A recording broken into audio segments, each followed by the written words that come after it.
Okay, welcome back to our class, our new lesson, and our new lesson will be on the, so we are having a new lesson, and it's a continuation of the previous lesson on arrays, and in this case we are going to deal with multi-dimensional arrays, commonly known as 2D arrays or matrices. Okay, so in this lesson we'll take an example. We are going to write a program that stores 10 integers. A program that stores 10 integers in a multi-dimensional array named grid.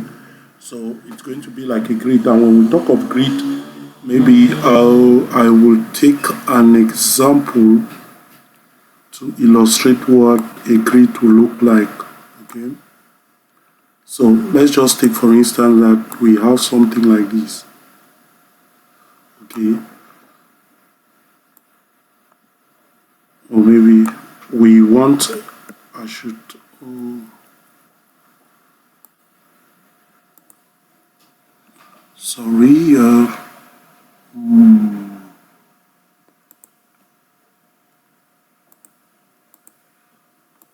was I trying to demonstrate?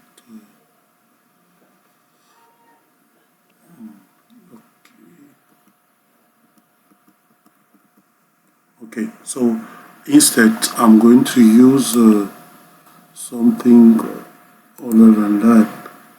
So take for instance that we have something like this, and then we want to store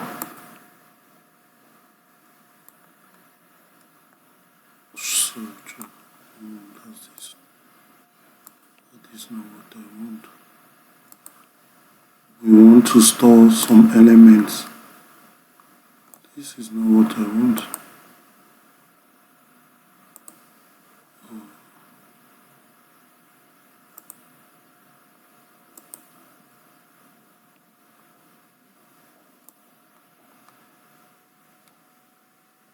Something like this, for instance. We have a grid.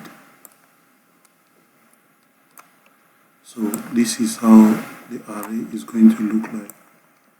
Okay, so we have 5 columns and how many rows? Say 2 rows only.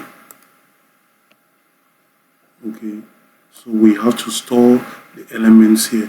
We are going to have an index for the columns like this, and another index that will represent the rows. So the rows are going to be these ones. These are 2 rows. We'll store the 10 elements, and the columns are here. The columns are instead, these are the columns. 1, 2, 3, 4, 5. So those are the columns. So that's what we ought to do in this lesson. We'll store elements in a 2-dimensional array. And a 2-dimensional array, an example is a matrix. So let's go.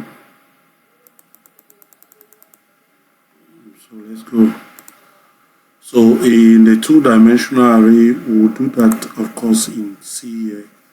So I may just use this same program, but now I will store integers. So I'm going to have int, which will be what was the integers even?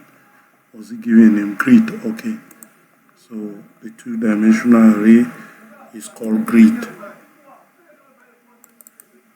So I will call the array grid.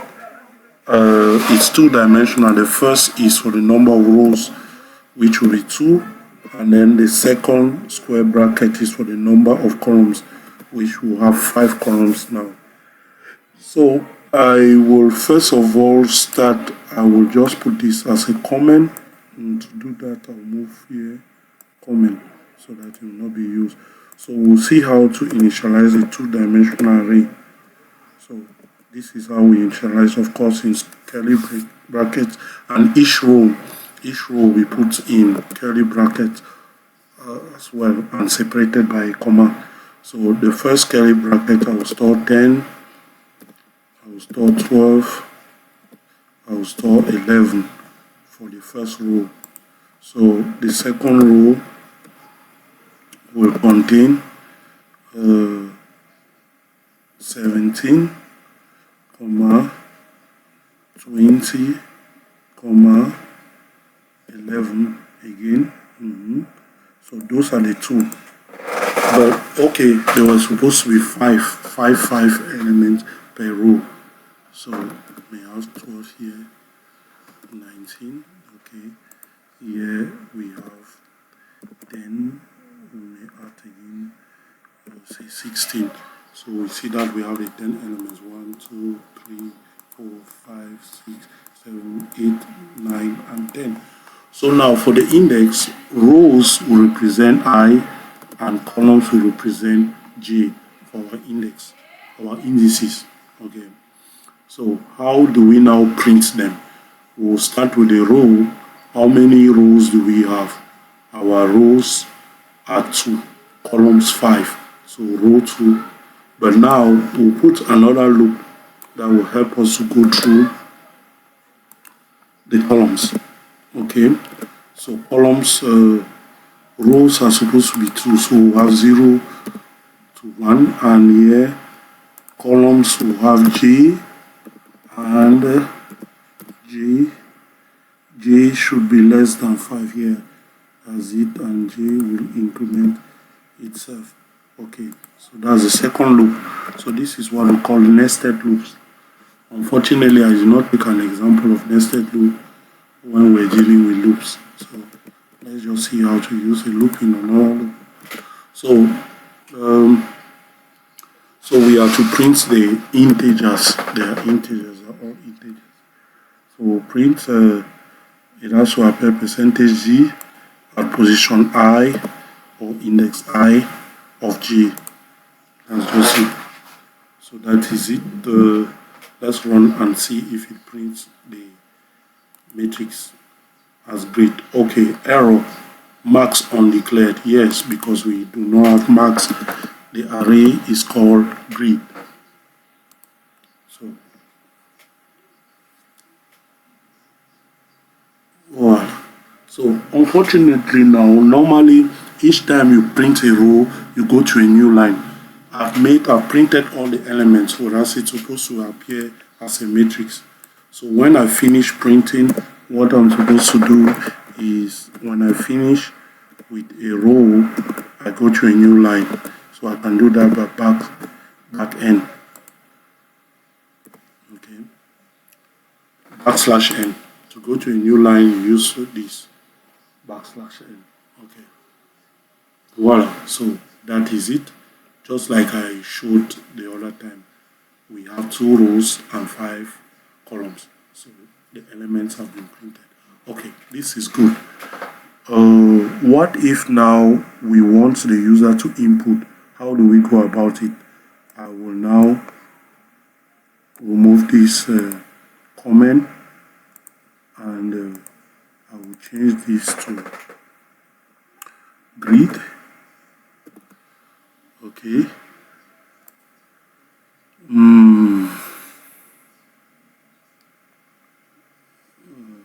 So, and then I'll put that loop, the loop we had here.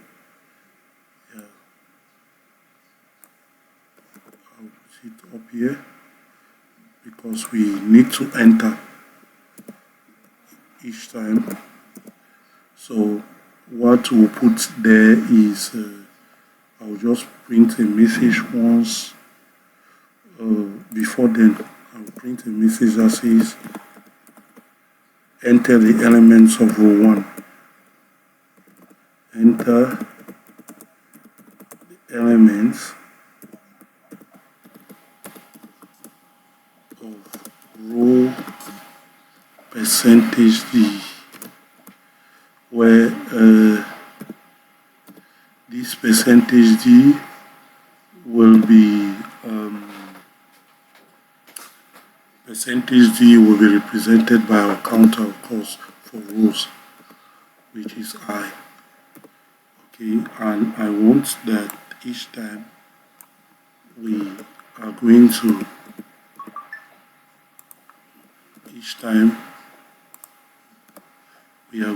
ask to say element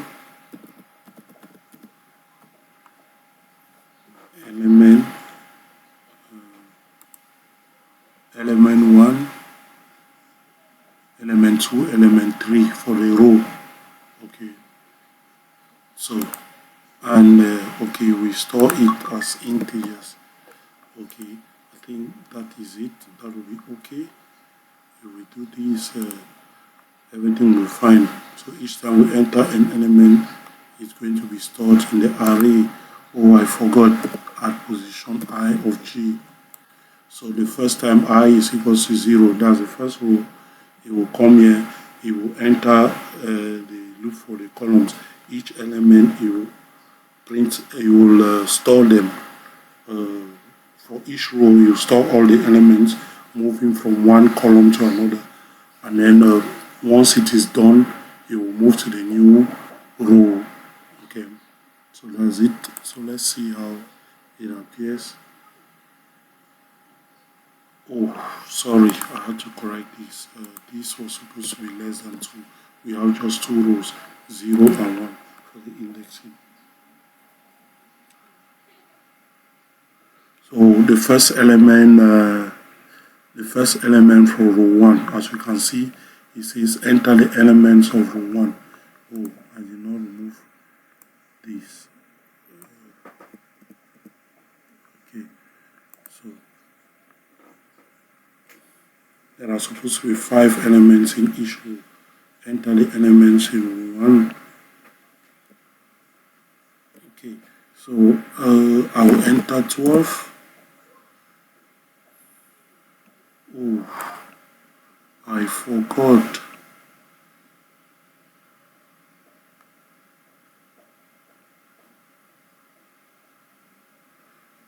Oh, I had to. What am I going to do now?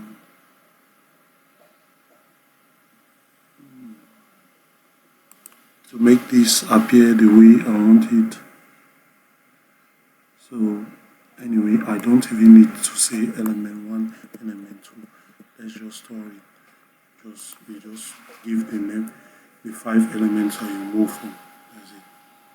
So I'll put the elements 12, 10, 11, 16.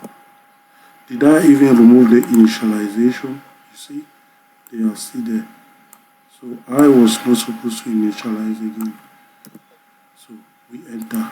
The user is to enter the elements by themselves. Okay, 10, 12, 15, 14, 18. Those are the say enter the elements for row 2. 16, 18, 19, 20, 17. So you see, these are the elements of the array. So it still does the same work. So that is how we declare arrays. We assign them and we store them. But now there is going to be, I will take a last example where we'll see how to store strings. Okay, an array of strings. Okay, an array of strings. And an array of strings will consider it maybe for instance that an array that stores the names of 10 students. Okay, so we may call our array names. Okay, and then data type is char. But now we have it will store the names in 2-dimensional array like you can see here. Okay, but now we need to put another square bracket that will be reserved for the maximum number of characters that a name can take. So we'll consider that 20 is the maximum. Okay, 20 is the maximum, and then instead of using percentage int, percentage d here, for what we had before. What we'll use here instead, it's going to be get, so that we are going to pick the names even if they are stored in the full names, okay, with space. Okay, so I think everything is fine. So yeah, okay, it's not great. It's going to be names. Hope that's the name of the array. Okay, names. Down here also we have names. We'll print the names using %s. Okay, so that is it. Let's see now how it looks like. String of array of strings. Okay, so the elements will write these names: Jasper, Paul, Eric, Peter. Oh, I prefer that we use tabs, because with tabs everything is going. So we can use \t, so tabular format. Okay. So we'll enter the name and the names. As you can see, I'll enter 5 of the elements. Peter, Carl, guys. That's the first row. Second row, Pierre, Beno,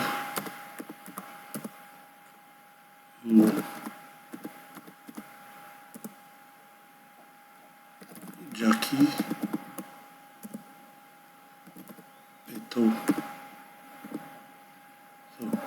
So you see that it stored the names exactly the way we wanted them. These are the elements of the array. The names have been stored. So that is it for two-dimensional arrays. That is it for arrays. We'll move to our next lesson, which will be on the it's going to be on the functions. No, let's move to records, or what we call structures. Okay, see you then. God bless you.